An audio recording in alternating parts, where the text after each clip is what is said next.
শিৱসাগৰৰ ঐতিহাসিক তলাতল ঘৰৰ চৌহদত উত্তপ্ত পৰিস্থিতিৰ সৃষ্টি হয়। তলাতল ঘৰৰ মহিলা প্ৰস্ৰাৱগাৰত মহিলা যুৱতীসকল প্ৰৱেশ কৰিলে এজন যুৱকে গোপনে মোবাইলত ফটো তোলাৰ অভিযোগ তুলি উত্তপ্ত পৰিস্থিতিৰ সৃষ্টি কৰি তোলে একাংশ স্থানীয় ৰাইজে।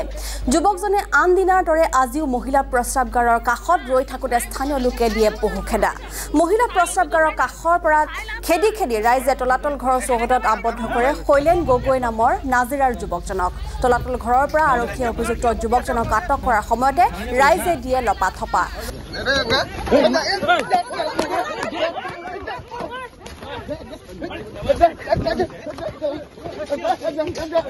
যুৱকজনৰ বিৰুদ্ধে কঠোৰ পদক্ষেপ লোৱাৰ দাবী স্থানীয় ৰাইজৰ।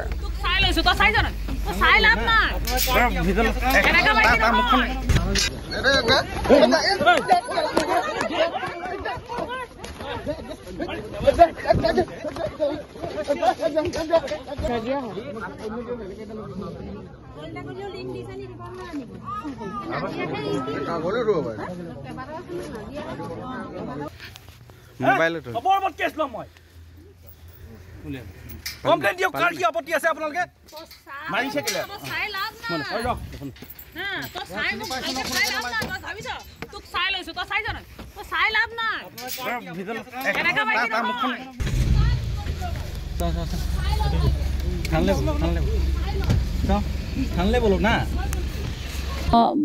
এই ইয়াত তলাতল ঘৰত মানে কি হ'ল আমাৰ নাৰীৰ যিখিনি আমি মহিলাৰ বাথৰুম সেই বাথৰুমৰ মানে আমাৰ কোনো সুৰক্ষা নাই।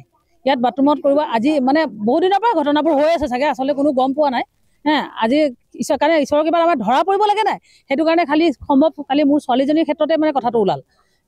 ইয়াত গৈ কিনে বাথৰুমৰ কাষত মানে মতা মানুহ পুৰুষ গৈ কিনে ৰখি কিনে তাত এই বাথৰুমৰ খিৰিকীৰ ফালে মানে সিহঁতে ভিডিঅ' কৰি থাকে নেকি, খিৰিকীখন ভঙা আছে তাৰমানে।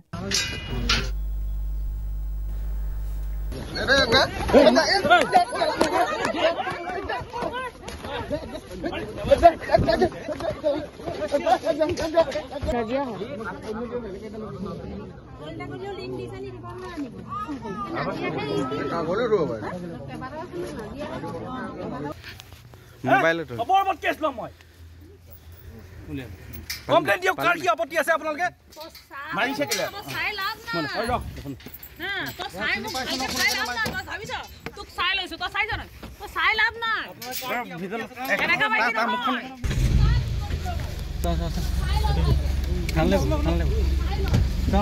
ঠানলে বলো না